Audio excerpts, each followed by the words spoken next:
beaming into Creation's 56-year mission tour to Las Vegas. This is Trekzone's 2022 Vegas or Bust Tour.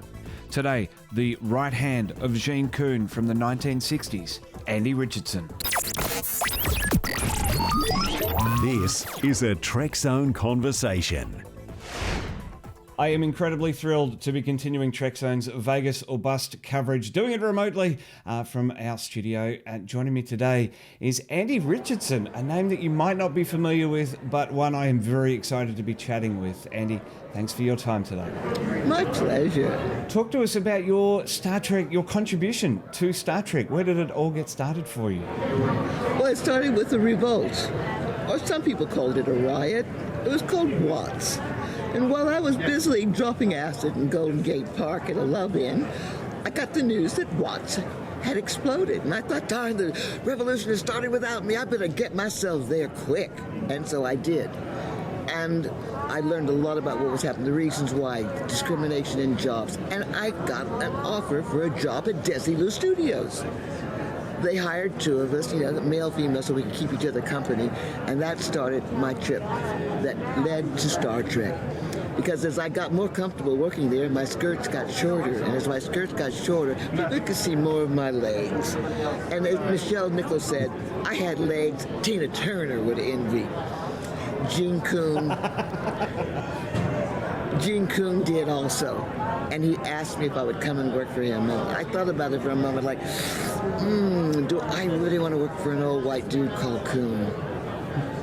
But the answer was yes, and I did. And I'm grateful that I did, because Star Trek gave me so very, very much. And Gene was only with the production for a short amount of time, but I guess, what was it like in the 60s? I can't comprehend what that time was like. I'm hoping you might be able to help me. Okay, that's about 4 questions. Let's start off with the beginning. What did I have any contact with Nichelle? Actually, we were related by marriage. Her ex-husband and my ex-husband both married the same woman. So Nichelle called us the ex-wives-in-law. So later on, we explored our connections, and we had connections through Martin Luther King. We had connections through a couple of incredible musicians, because that was Michelle's first love, was music. And actually, when I moved from my house in Nichols Canyon, Nichelle moved in, because as I told her, Nichelle Nichols deserved to live in Nichols Canyon. Now, the other questions about the time. It was a period where women were the gal at the network, the gal at research. They were sort of like, maybe they were just sort of holding a place for a male. So that was a pretty typical attitude. But changes were coming. Changes were being made. Star Trek was probably the most diverse on screen and behind the screen. We had people from all kinds of places there, and none of which, I can't say none of which. Let me stop. Hua Chang is an example. He's a man of Asian descent, but he couldn't join the union because the union wasn't taking anybody who wasn't related to somebody in the union or white. But Hua Chang got around it. He could come and visit, and he had talked with the associate producer about maybe a show that was being prepped. And then he'd come back, and he just might have with him an item that they needed for that show. A character, a tool. Hua Chang created the Gorns. He created the salt vampires and a lot of the characters. And he also created some of the pieces that we still use today, like flip phones. His tricorders and his communicators were a forerunner. And I guess this is the legacy of Star Trek as well, in that it continues to be that diverse cast on and off the screen, cast and crew. Gene passed away in 1973 from lung cancer. What was your relationship like with him? Well, when he wasn't calling me Miss Dumb Bastard, it was pretty good. And missing out on the legacy that is that Star Trek has become, his small contribution to it, and I think in no small part your contribution to it as well has created this franchise that has endured for for 56 years now. What's it like to be at STLV there and having people coming up to you and chatting to people and signing autographs? Okay, I think I'll answer that, but I need to go back. He did tease me. He teased me and called me Miss Dumb Bastard. That meant that I had really done something silly. But the most part, we were close. We cared about each other. One day when I came stumbling in to work late, having crashed my motorcycle on the way there, with blood running down my leg, holding onto my arm, he looked at me and he said, "Andy, you would do anything for an excuse when you're late." And then sent me off to the doctor and paid all my medical bills. That's the kind of guy he was.